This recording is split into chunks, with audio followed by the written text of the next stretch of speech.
right, so we are going to get started whenever you are ready.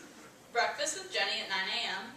And then you have lunch at 1:10 every day. Make sure, don't forget that you have class from 12:05 or from 1:25 till 2:15.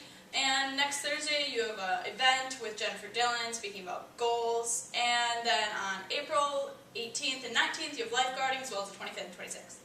So are you free the 17th?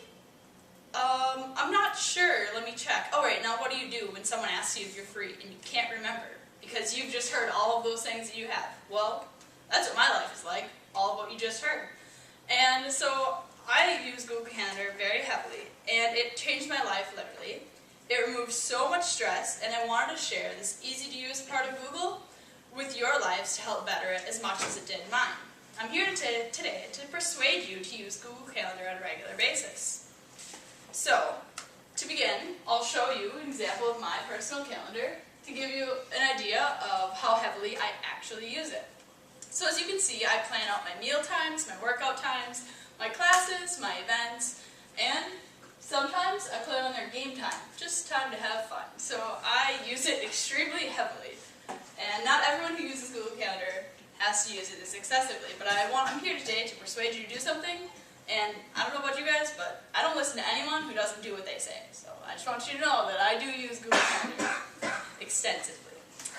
So let me tell you just a little bit about a background about Google Calendar. From the history of Google, they stated that Google Calendar was launched in April of 2006, and it had some of the same basic features that it does today. You can create events, share events, and share your calendar with others as well as just plan in time. So, a statistic from Brafton stated that 74% of consumers use Google search.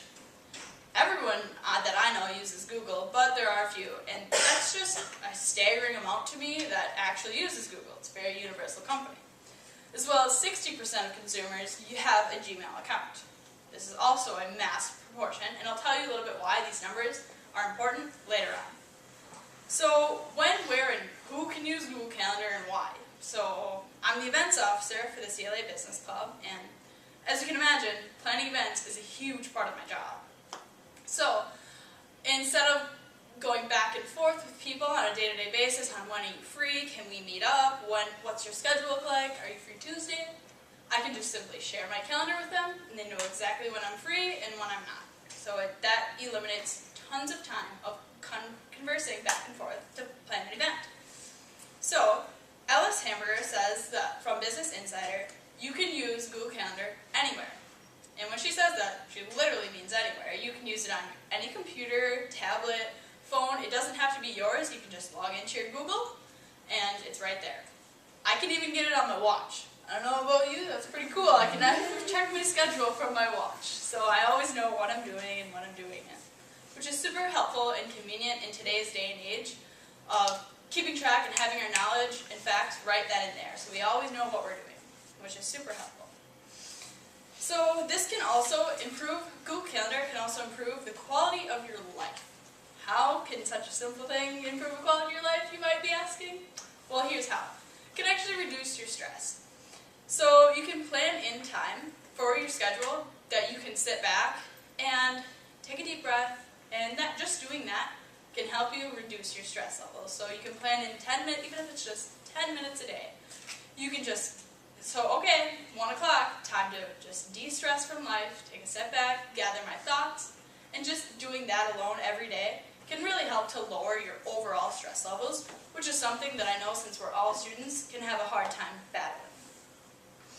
So, and Health Revisor also says that having all of your tasks and events and schedules in one place can be another significant way to reduce your stress.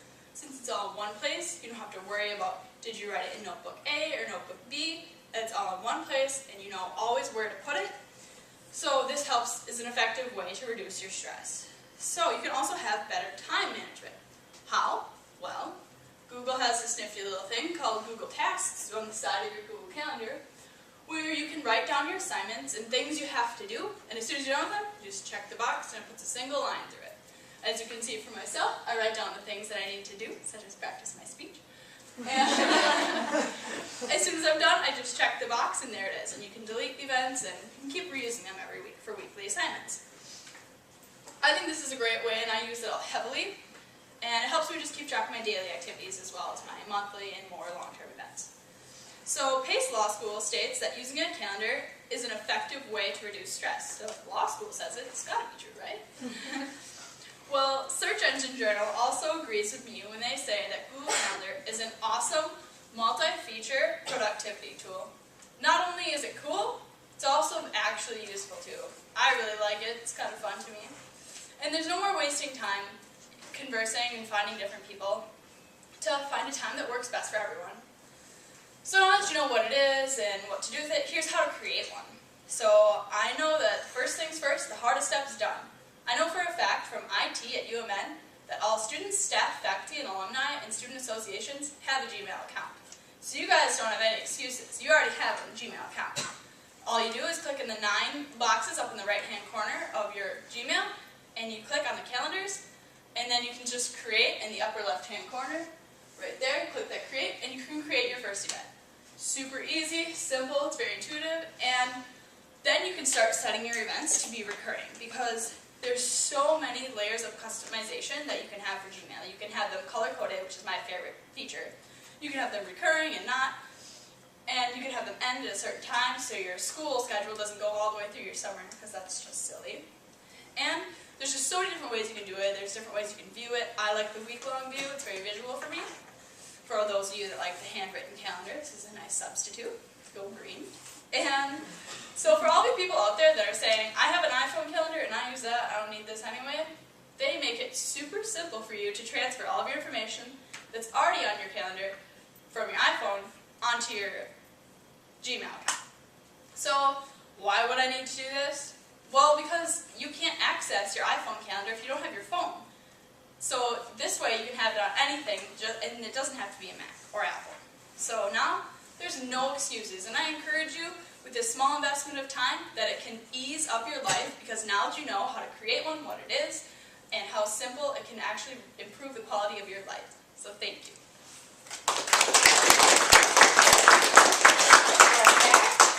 You got some questions. Anyone have questions? Yes.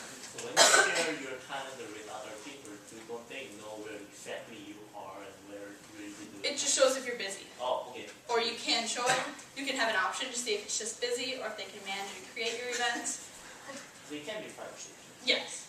When did you first start using it? I started using it at the beginning of first semester because my CLA Business Club required it to help ease the transition, but now I love it. And even if I wasn't in the club, I would still heavily use it. Yes. Some of your events seem more private. Can you specify the kind of events you want the public to see versus your own calendar?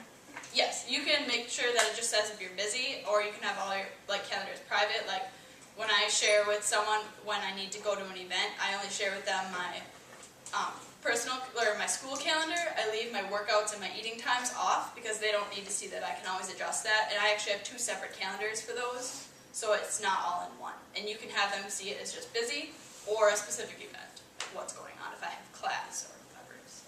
One more. Someone. Oh, what kind of watch is that? Samsung Gear 2 Neo. And it's specifically for... It links up with my phone because I have a Samsung Galaxy S5, and there's a little app on here called Schedule, and it links up to my phone, which links up to my computer, so I can see my schedule on my watch. We're so LinkedIn. Smart system.